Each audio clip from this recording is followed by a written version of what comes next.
how to create medical office startup expenses on Microsoft Excel. Hello guys, so all what you have to do is go to Microsoft Excel.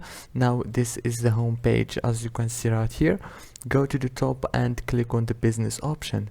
After you click on business, you will find many templates right here. All what you have to do is search for medical office startup, and here is it right here. If you didn't find it, go to the top and search for it here in the search bar. Now click on it and click create. Now right here you can edit all those informations as you want, easy and fast. And after you finish, all what you have to do is go to the top and click on save. Don't forget to like and subscribe, and thank you so much for watching this video until the end. See you later.